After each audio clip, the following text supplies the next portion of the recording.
hiduplah dengan sifat ilahimu, karena kamu masih manusia duniawi. Sebab jika di antara kamu ada iri hati dan perselisihan, bukankah hal itu menunjukkan bahwa kamu manusia duniawi dan bahwa kamu hidup secara manusiawi? 1 Korintus 3 ayat 3. Jika engkau sudah lahir baru, walaupun dari luar engkau nampak seperti tetanggamu yang belum lahir baru, perubahan yang sesungguhnya sudah terjadi di rohmu. Engkau sesungguhnya benar-benar terlahir secara rohani, lahir baru dengan kehidupan dan sifat Allah. Engkau tidak hanya rohani, tetapi seperti Allah.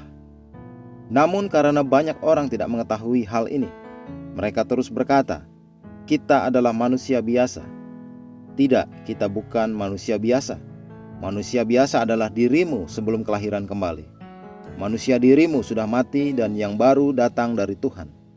Itu yang Yohanes maksudkan ketika ia berkata, "Kamu berasal dari Allah, anak-anakku, dan kamu telah mengalahkan nabi-nabi palsu itu, sebab roh yang ada di dalam kamu lebih besar daripada roh yang ada di dalam dunia." 1 Yohanes 4 ayat 4. Artinya engkau berasal dari Allah dan hidupmu seperti Allah. Apa yang Tuhan inginkan adalah engkau hidup dengan sifat ilahimu. Itulah tujuan pembaharuan pikiran. Roma 12 ayat 2 berkata, "Janganlah kamu menjadi serupa dengan dunia ini, tetapi berubahlah oleh pembaharuan budimu." Engkau mungkin berkata, tetapi di Kisah Para Rasul, Petrus mengatakan kepada Kornelius bahwa dia hanya manusia biasa.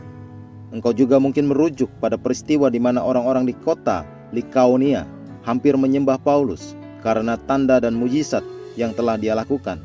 Dan dia katakan kepada mereka, "Kami ini adalah manusia biasa, sama seperti kamu." Kisah Para Rasul 14 ayat 15. Akan tetapi ini yang harus engkau mengerti. Para rasul pada saat itu belum mendapat pengertian yang penuh akan misteri Injil. Kalau mereka tahu, mereka akan dengan istilah lain. Coba pikir, Yesus tidak pernah berkata begitu. Dia berkata, "Aku dari atas, kamu dari dunia ini. Aku bukan dari dunia ini." Yohanes 8 ayat 23.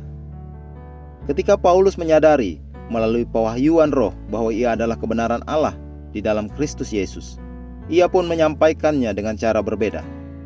Dia katakan orang Kristen adalah ciptaan baru, suatu jenis manusia yang baru. 2 Korintus 5 ayat 17.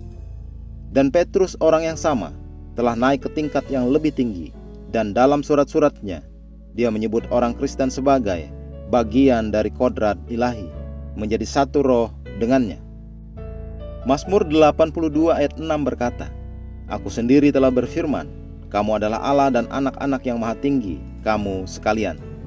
Jika engkau bicara dan hidup sebagaimana manusia, engkau juga mengalami penderitaan yang diderita manusia. Sadari kehidupan ilahimu dan latih terus untuk hidup demikian. Mari kita mengucapkan pengakuan melalui perenungan firman. Aku hidup dalam sifat ilahiku. Aku mempunyai penglihatan kerajaan dan cara pandang kerajaan. Aku berpikir, bicara dan hidup seperti Tuhan. Puji Tuhan.